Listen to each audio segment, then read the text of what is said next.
السلام علیکم ورحمۃ اللہ وبرکاتہ. الحمد للہ رب العالمین والعاقبۃ للمتقین والصلاة والسلام علی رسولہ الامین وعلی آلہ وصحبہ اجمعین ومن تبعهم بإحسان إلى يوم الدين. أما بعد فأعوذ بالله من الشيطان الرجيم. نحن نقص عليك أحسن القصص بما أوحينا إليك هذا القرآن وَإِن كُنْتَ مِن قَبْلِهِ لَمِنَ الْغَافِلِينَ. قابل احترام حضرات و خواتین، انشاءاللہ سورہ یوسف کی روشنی میں 10 نصیحتیں اور 10 پیغامات، آج کے اس درس میں 5 پیغامات اور 5 اسباق، اور انشاءاللہ اتوار کے دن تراویح کے بعد والے درس میں 5 پیغامات سورہ یوسف کی روشنی میں ہم آپ کی خدمت میں پیش کریں گے باذن اللہ. آپ جانتے ہیں کہ ہر مسلمان کو قرآن مجید سے ایک غیر معمولی شغف اور تعلق قائم رہتا ہے اور قائم ہونا اور رہنا چاہیے. ویسی بات صورتیں قرآن کی ایسی ہیں جن سے ہر مسلمان کا ایک گہرا تعلق رہتا ہے. جیسے سورہ مریم ہے، جب اس کی تلاوت ہوتی ہے تو سبحان اللہ دل کی کیفیت بدل جاتی ہے. تو انہی سورتوں میں سے ایک سورہ یوسف ہے جس میں اللہ تعالیٰ نے اپنے پیغمبر یوسف علیہ السلام کی زندگی اور آپ کی زندگی کے بہت سارے گوشوں اور پہلوؤں کو ذکر کیا.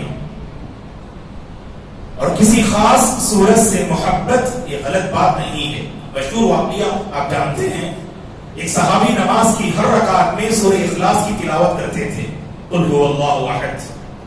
تو اللہ کے نبی نے ان سے پوچھا کہ آپ اس سورت کی ہر رکعت میں تلاوت کیوں کرتے ہیں؟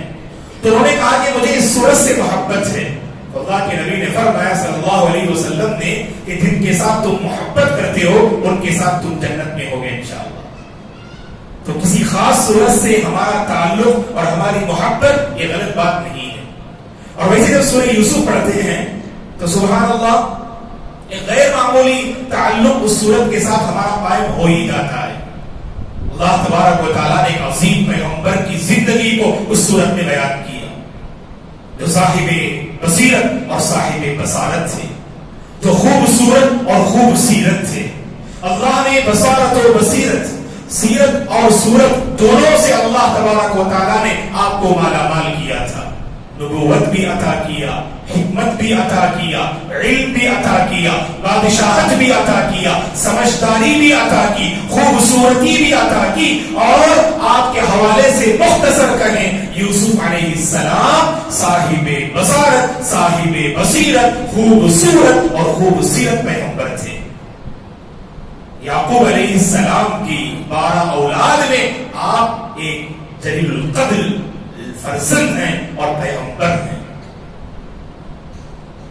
آپ کی زندگی سے آج کے اس درس میں 5 اہم اسباق.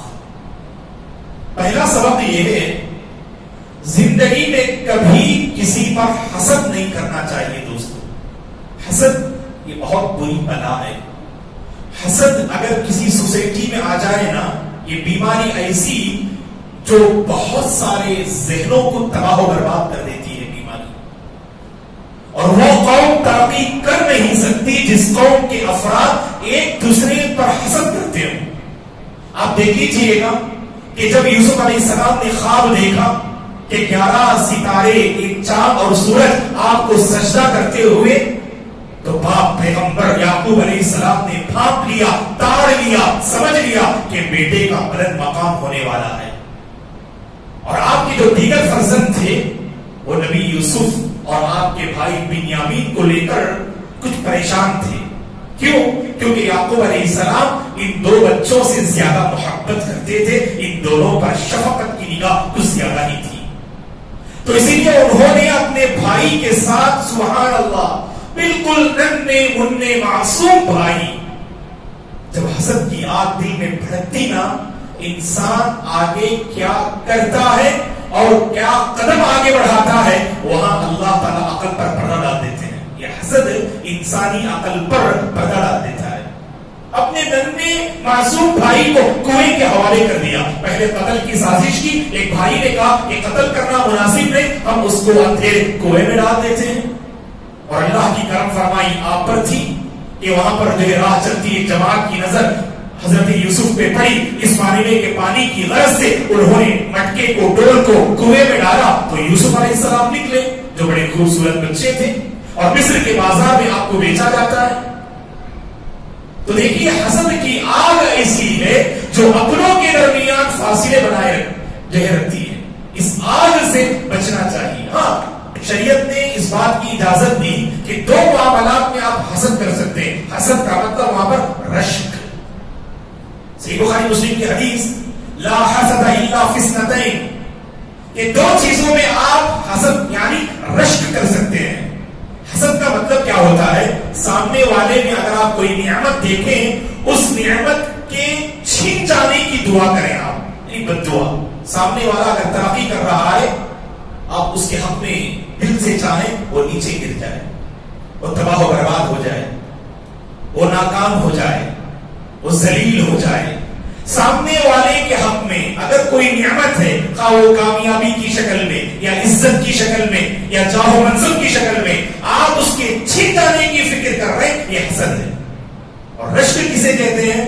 اللہ تعالیٰ نے کسی کو غیر معمولی صلاحیت دی, آپ اسے دیکھ کر دل میں آپ کے دل میں خواہش پیدا ہو رہی ہے, اگر اللہ تعالیٰ نے مجھے یہ علم اگر عطا کیا ہوتا, اگر اس طرح کا علم اور اس طرح کی صلاحیت اللہ تعالیٰ مجھے نوازتا تو میں بھی اللہ کے بندوں کے کام آتا. رشک کرنے کی اجازت ہے. اللہ کے نبی نے یہی فرمایا کہ دو آدمیوں کو دیکھ کر رشک کر سکتے. ایک وہ جسے اللہ نے خوب دولت سے مالا مال کیا, اللہ کی راہ میں دن اور رات خرچ کرتا ہے, اسے دیکھ کر آپ رشک کر سکتے ہیں کہ اللہ تعالیٰ اگر ایسی دولت مجھے عطا کرتا تو میں بھی اللہ کے بندوں کے کام آتا. اور دوسرا شخص کون؟ جسے اللہ نے قرآن, علم, شریعت سے اللہ نے جو ہے مالا مال کیا, جس کے علم سے لوگوں کی ایک بڑی تعداد مستفید ہو رہی ہے, اسے دیکھ کر آپ کے دل میں بھی خواہش پیدا ہو سکتی ہے کہ اگر اللہ نے مجھے یہ نوازا ہوتا تو میں بھی یہی کردار ادا کرتا. تو اسے رشک کہتے ہیں اور رشک کی گنجائش ہے.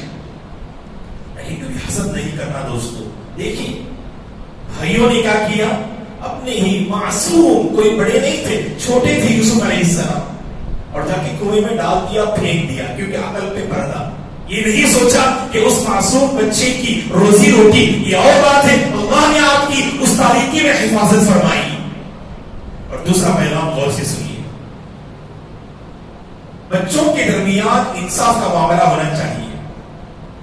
جب خرچ کرتے ہیں باپ یا سرپرست, آپ کے اگر 4 بچے ہیں سلامت رکھے تو چاروں پہ آپ کی نظر برابر کی ہونی چاہیے خرچ کرنے کے حوالے سے. کسی ایک سے محبت زیادہ ہو سکتی ہے, شریعت نے اسے غلط نہیں کہا. مثلا 4 بچوں میں سے ایک بچے سے آپ کا زیادہ تعلق ہے, اس معنی میں کہ اس پر جو ہے آپ کا دل زیادہ جو ہے اس کے قریب ہو رہا ہے, اس بچے پہ سبحان اللہ آپ زیادہ محبت کا اظہار کر رہے ہیں. 4 بچوں کو آپ پیار تو دے رہے ہیں, لیکن ایک بچے کے ساتھ آپ کا پیار غیر معمولی ہے. شریعت نے کہا کہ یہ صحیح ہے, یہ غلط نہیں ہے, یہ بالکل صحیح. کہ محبت کا معاملہ ایسا کہ محبت میں انصاف یہ ناممکن ہے. 4 بچوں میں سے کسی ایک سے زیادہ محبت ہوگی اور بقیہ 3 سے اس کے مقابلے میں کم ہوگی, شریعت نے اس کو برداشت کیا. لیکن جب خرچ کرنے کی بات آتی ہے وہاں پر برابری کا معاملہ ہونا چاہیے.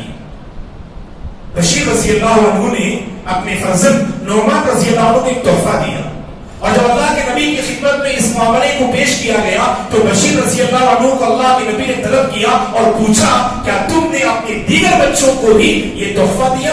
انہوں نے کہا کہ نہیں, میں نے صرف نعمان کو دیا. تو اللہ کے نبی نے کہا کہ نہیں, اعدلوا بین اولادکم, اپنے بچوں کے درمیان انصاف کا معاملہ کرو.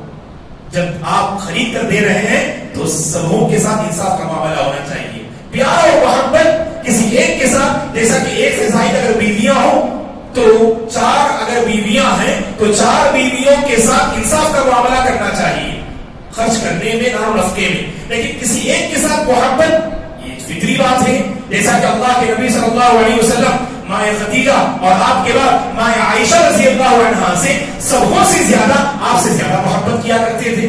لیکن جب جو ہے خرچ کرنے کی بات آتی, دیکھ بھال کی بات آتی, تو سبوں کے ساتھ انصاف کا معاملہ.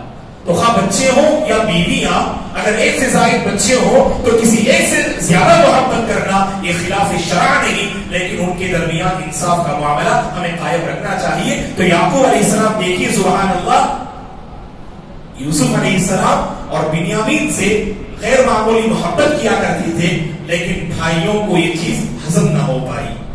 تیسری بات، جب انسان جھوٹ بولتا ہے تو کچھ ایسی حرکتیں کر بیٹھتا ہے سامنے والے کو اندازہ ہوتا ہے کہ آپ جھوٹ بول رہے ہیں. آپ سچائی میں کامیابی ہے، سچائی میں آپ کی عافیت ہے، ذہن میں رکھیے گا. اگر آپ نے سچائی کو اختیار نہ کیا تو ذلت اور رسوائی کا جو ہے سامنا کرنا ہوگا. جب بھائیوں نے اپنے بھائی یوسف کو کنویں میں پھینک تو دیا، اب باپ کی خدمت میں آ کر کچھ نہ کچھ بہانہ پیش کرنا ہے. وہی بہانہ پیش کیا جس کا خوف حضرت یعقوب علیہ السلام نے پہلے سے کیا. جب بھائیوں نے درخواست کی کہ آپ یوسف کو ہمارے ساتھ باہر پکنک کے لیے کیوں نہیں بھیجتے ہیں، جبکہ دیگر لوگ اپنے بھائیوں کے ساتھ باہر جاتے ہیں، آپ یوسف کو کیوں نہیں بھیجتے ہیں؟ تو کہا کہ میں بھیج سکتا ہوں، لیکن آپ لوگ اپنے کھیت میں مصروف رہیں گے تو کہیں بھیڑیا یوسف کو نہ کھا جائے. تو ان لوگوں نے یہی پلاننگ کی کہ بات کو جو ڈر تھا وہی جو ہے ہم بہانہ بنا لیتے ہیں، اسی ڈر کو ہم بہانہ بنا لیتے ہیں. تو باپ کی خدمت میں جا کے کہا کہ ابو جان ہم کھیل رہے تھے، رننگ ریس کر رہے تھے، دوڑ کا مسابقہ کر رہے تھے، اور اپنے ساز و سامان کے پاس ہم نے اپنے بھائی یوسف کو چھوڑا اور وہاں سے بھیڑیے نے کھا لیا. دلیل کیا ہے؟ پروف، یوسف کی قمیص کو پہلے نکال لیے تھے اور اسے جو ہے رنگین کر دیا انہوں نے. ارے عقل کا استعمال کرتے کہ جب بھیڑیا حملہ کرے تو ایسا تو نہیں کہ جو ہے پہلے قمیص کو اتارے گا وہ، بلکہ قمیص کو چھین پھاڑے گا، ہے کہ نہیں؟ تو بالکل قمیص صحیح ثابت تھی، صرف وہ قمیص رنگین تھی بس. جب انسان جھوٹ بولتا ہے نا کہیں نہ کہیں پکڑا جاتا ہے. اور خاص کر جب کلاس میں جب استاد پوچھتے ہیں بچوں سے تو بچے جھوٹ بولتے ہوئے پکڑے جاتے ہیں. کوئی ایسی بات کہہ دیتے ہیں سبحان اللہ، وہاں پر جھوٹ سامنے آتا ہے. تو وہی معاملہ دیکھیے، یہ نبی آپ کو پہچان لیے کہ آپ کے بچے جھوٹ بول رہے ہیں کیونکہ قمیص صحیح ثابت تھی اور اللہ کے ساتھ بھی ایمان تھا کہ اللہ تعالیٰ جو ہے آپ کے فرزند کو بچانے والے ہیں. اور ایسی جو ہے مصیبت تھی سبحان اللہ کہ جس بچے سے حضرت یعقوب کا غیر معمولی پیار تھا وہی بچہ آپ سے رخصت ہو گیا. تو سبحان اللہ دیکھیے، تو جھوٹ یہ کبیرہ گناہ ہے. بچے دوستو، جھوٹ بول کر انسان کبھی کامیاب نہیں ہوتا، یاد رکھو. جھوٹ بولنے سے بظاہر آپ کیا سمجھتے؟ اب کی جو سزا ہے نا اس سے آپ بچ جاتے، لیکن وہاں پر اخروی جو سزا تو ہے. اور اس کے علاوہ اللہ نے جھوٹوں کا جو مقدر بہت برا رکھا ہے. جھوٹوں کا انجام بہت برا ہوتا ہے اور ہمیشہ سچ بولنے والے کامیاب ہوتے ہیں. اس لیے ہمیشہ سچائی کو اختیار کیجیے گا. بظاہر کچھ آفت اور مصیبت آئے سچ بولنے سے آپ اسے برداشت کر لیجیے گا، لیکن اللہ کے پاس آپ کا بڑا جو ہے مقام ہوگا باذن اللہ. چلیے چوتھا سبق، جب مصیبت آتی ہے تو یقیناً یعقوب علیہ السلام بڑے صابر تھے.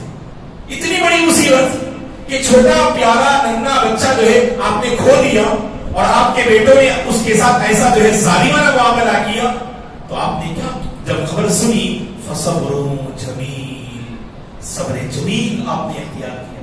صبر جمیل کسے کہتے ہیں معلوم؟ کہ جب کوئی مصیبت آتی ہے نا اس پہ بالفور صبر کرنا. بعض احباب صبر کرتے، مثلا جو بولنا ہے اور جو کہنا ہے کہہ دیتے، تقدیر کو برا بھلا، اللہ کو برا بھلا، جو کہنا ہے کہہ دیتے. آخر میں مولانا میں صبر کرتا ہوں. ارے یہ صبر کون سا ہے؟ پہلی فرصت میں صبر کیجیے. ایک بڑھیا عورت قبر کے پاس ٹہر کر رو رہی تھی، چلا رہی تھی، اللہ کے نبی نے منع کیا تو اس عورت نے کہا، اللہ کے نبی کو پہچانا نہیں، اس نے کہا کہ آپ کو کیا جو ہے معلوم کہ مجھ پر کیا جو ہے آفت آ پڑی ہے. تو اللہ کے نبی وہاں سے گزر گئے. وہاں موجود بعض احباب نے کہا اس عورت سے، جانتے ہو کہ کس سے آپ مخاطب ہو رہی تھی؟ تو کہا کہ نہیں. کہا کہ اللہ کے نبی تھے وہ. فوری طور پر اللہ کے نبی کے پاس آتی ہیں اور کہتی ہیں، اے اللہ کے نبی اب میں صبر کرتی ہوں. اللہ کے نبی نے فرمایا، الصبر عند الصدمۃ الاولى، جب چوٹ لگتی ہے نا اسی موقع پہ صبر کرو، اسی موقع پہ صبر. ایمان تقدیر پر ایمان جو ہوتا ہے وہ مضبوطی سے تھامنا. اللہ تعالیٰ اس میں کوئی نہ کوئی خیر رکھا ہوگا، یہ سمجھ کر آپ اپنے دل کو آپ مضبوط کریں تو انشاءاللہ اس صبر کے بدلے اللہ تعالیٰ آپ کو بہترین انعام عطا فرمائیں گے. اور یاد رکھیے جو مشہور کہاوت ہے صبر کا پھل میٹھا ہوتا ہے، صابرین نے دنیا ہی میں آزمایا ہے. صابرین نے دنیا ہی میں آزمایا ہے کہ واقعی صبر کا پھل میٹھا ہوتا ہے دوستو. لیکن تقدیر کو برا بلا کہنے سے ہمارا ہی ایمان بگڑے گا. تو صبر جمیل وہ ہے جس جو ہے صبر کے پیچھے کوئی شکایت نہ ہو، اللہ سے بدزنی نہ ہو اور تقدیر پر کوسنا برا بلا کہنا نہ ہو. اسی کو صبر جمیل کہتے ہیں جو کہ حضرت یعقوب علیہ السلام نے اپنایا. پانچواں اور آخری سبق جو نبی یوسف کے واقعے سے مشہور واقعہ، جب عزیز مصر نے آپ کو خریدا اور بیوی سے کہا کہ یہ ہمارے سبحان اللہ یوسف ہیں تو ان کا آپ احترام کرنا، ان کی عزت کرنا، دیکھ بھال میں کوئی کمی نہ کرنا، ہو سکتا ہے آگے چل کر اگر یہ جو ہے مناسب لگے تو ہم اسے اپنا بیٹا بنا دیتے ہیں، شاید فیوچر میں یہ بیٹا ہمارے اپنے کام آ جائے. تو عزیز مصر بڑے نیک دل تھے، انہوں نے اپنی بیوی سے یوسف کے حوالے سے بڑی اچھی اور عمدہ باتیں کہی. لیکن یوسف علیہ السلام سبحان اللہ بہت خوبصورت انسان تھے. جیسے جیسے آپ آگے بڑھتے گئے، جوانی کے مرحلے میں آپ نے قدم رکھا تو عزیز مصر کی بیوی جن کی نیت بگڑتی گئی یوسف علیہ السلام کو لے کر، اور جب عزیز مصر محل میں موجود نہ تھے تو آپ کی بیوی نے حضرت یوسف کے ساتھ برائی کا ارادہ کیا اور تنے تنہا کے محل میں یوسف علیہ السلام عزیز مصر کی بیوی کے ساتھ اس موقع پر اس نے کہا کہ ہائے تلک اے یوسف آئیے ہم کچھ برائی کر بیٹھتے ہیں. تو اس موقع پر یوسف علیہ السلام نے کہا معاذ اللہ، اللہ کی پناہ کہ عزیز مصر نے میرے ساتھ اس قدر احسان کا معاملہ کیا، اس احسان کا بدلہ کیا میں ایسی ناشکری سے چکاؤں؟ اس احسان کا بدلہ کیا اس کی بیوی کی عزت پر جو ہے یعنی ڈاکہ ڈال کر اس کی عزت، اس کی بیوی کی عزت پر حملہ کر کے کیا میں اس کے احسان کو چکاؤں؟ نعوذ باللہ، یہ مجھ سے ہو نہیں سکتا. اللہ کا خوف آپ کے دل میں ایسا تھا کہ خوبصورت یہ نوجوان پوری طرح سے برائی کا موقع اور عزیز مصر کی بیوی دعوت دے رہی ہے اور محل میں کوئی دیکھنے والا نہیں، اس کے باوجود آپ اس موقع پر اپنی جوانی کو جو بے داغ پیش کر رہے ہیں. یہ ہر نوجوان کے لیے اس واقعے میں عبرت ہے دوستو. ہمارا حال تو اتنا کمزور ہے، معاف کیجئے گا، ہم تو برائی کے مواقع تلاش کرتے ہیں دوستو، برائی کے مواقع تلاش کرتے ہیں. ابھی انٹرنیٹ میں لوگ جو سرچ کرتے ہیں، باہر کی دنیا میں نگاہیں خیانت کرتی ہیں، پتا نہیں کہ دوستوں کے سرکل میں ایسی بے حیائی کی کتنی باتیں ہوتی ہیں. اللہ سے ڈرے نوجوانوں، کیونکہ جوانی کا یہ مرحلہ بے داغ ہونا یقیناً یہ ہر نوجوان کے لیے آج کے اس دور میں بہت بڑا چیلنج ہے.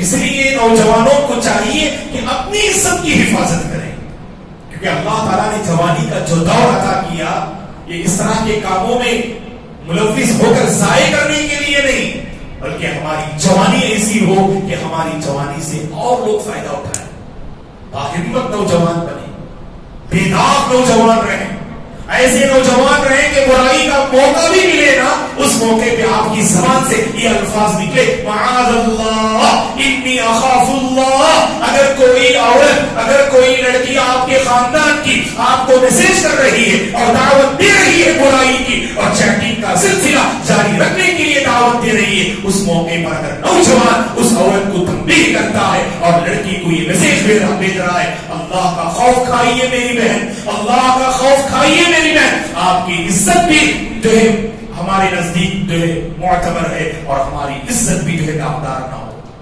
آپ کی عزت بھی پیاری اور ہماری عزت بھی پیاری. ہم نہیں چاہتے ہیں اس طرح کے غلط تعلقات کے ذریعے ہماری عزتیں داغدار ہو جائیں. تو نبی یوسف کی شخصیت میں، زندگی میں یہ بڑا عظیم پہلو ہے دوستو. انشاءاللہ اس کے بعد مزید کچھ پیغامات ہیں، انشاءاللہ اتوار کے دن والے درس میں ہم اسے معلوم کرتے ہیں. اللہ سے ہماری دعا ہے کہ حضرت یوسف علیہ السلام کی زندگی سے یہ جو 5 اسباب جو ابھی ہم نے معلوم کیا کہ حسد سے بچنا چاہیے، اولاد کے درمیان انصاف کا معاملہ ہونا چاہیے اور جھوٹ سے بچیں، صبر جمیل کا دامن ہمیشہ تھامیں اور اپنی جوانی کو بیدار رکھنے کی کوشش کریں. اللہ ان باتوں پر مجھے اور آپ کو عمل کرنے کی توفیق عطا فرمائے, اور ہم میں سے وہ نوجوان جو اپنی جوانی کا غلط استعمال کر رہے ہیں, اللہ تبارک و تعالی سبوں کی حفاظت فرمائے, جوانی کی حفاظت فرمائے, ہماری سوچ کی حفاظت فرمائے, نگاہوں کی حفاظت فرمائے, زندگی کی حفاظت کرتے ہوئے اللہ کی بندگی میں اسے گزارنے کی اللہ توفیق عطا فرمائے. آمین. اقول قولی هذا واستغفر الله لي ولكم ولسائر المسلمين من كل ذنب فاستغفروه انه هو الغفور الرحيم. سبحانك اللهم وبحمدك اشهد ان لا اله الا انت استغفرك واتوب اليك. والسلام عليكم ورحمه الله.